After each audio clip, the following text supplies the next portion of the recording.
person. I just jetted out of here to cover an overdraft fee and not feeling very well. Like, I feel like I'm getting my period right now.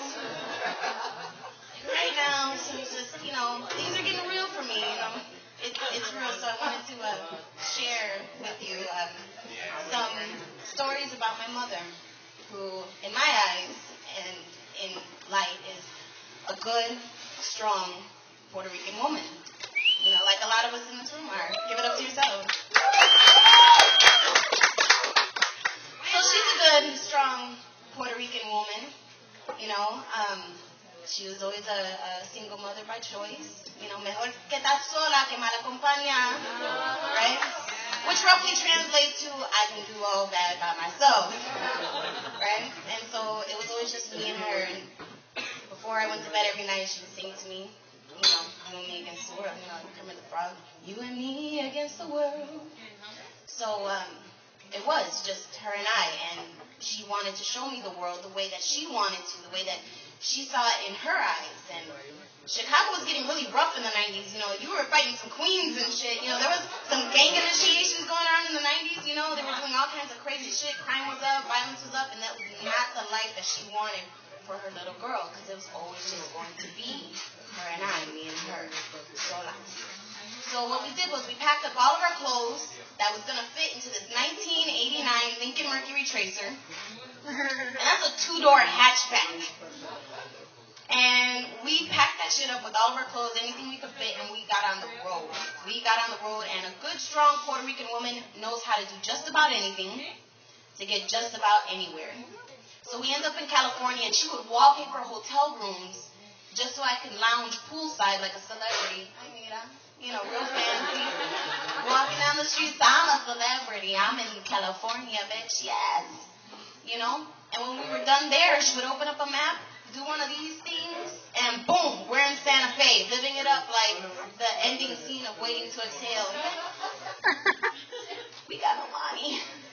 You know? So then we just move up north, and we headed up north to Canada for no particular reason. You know, we're spending all these months driving around, and you really can't get closer to God or finding your religion until you end up in the fucking mountains in Colorado in the blizzard, in these small-ass little streets that curl up the mountains, like in Puerto Rico. Anybody been in Puerto Rico? They're just like little tiny, no, fuck that. You're 60,000 feet above sea level in Colorado.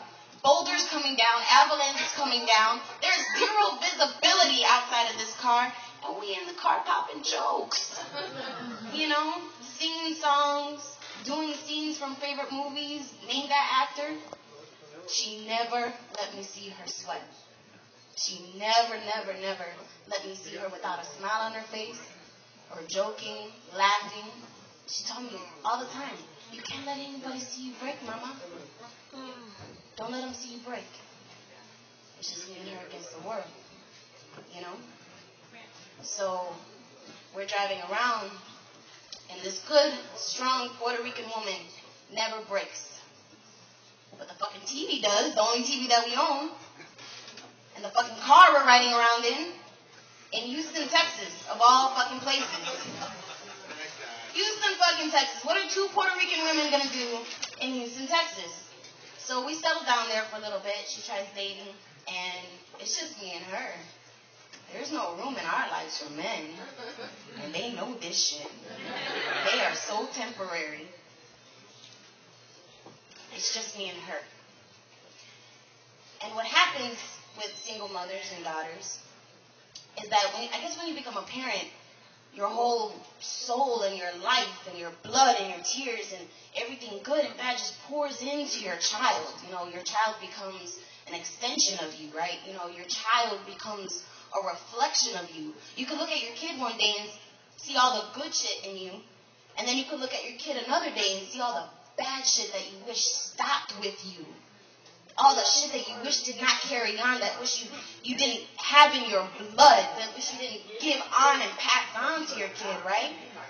So the first instinct she has is, oh shit, these cycles of abuse that she's had, she'll see it in me sometimes. And the first instinct that she wants to do is beat the fear of Christ in your child so they never get out of place, right? you out. Girl, don't think just because you're taller than me that you ain't too grown for an ass whooping.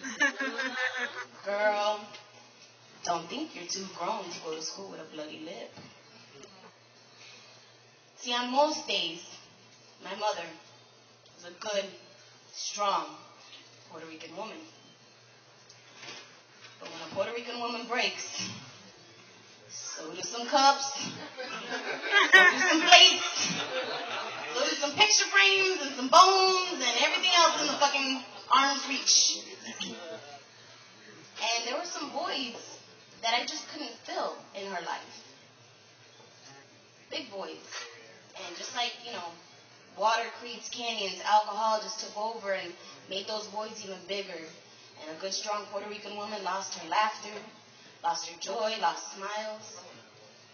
And these last few years, I've been watching her fall apart, crumble piece by piece a little bit. But it's just me and her against the world, right? So what I'm doing is I'm helping her put the pieces back together. Rehab, therapy, pausing things in life that don't matter. People matter. Can't matter. But at the end of the day, she raised a good, strong Puerto Rican woman.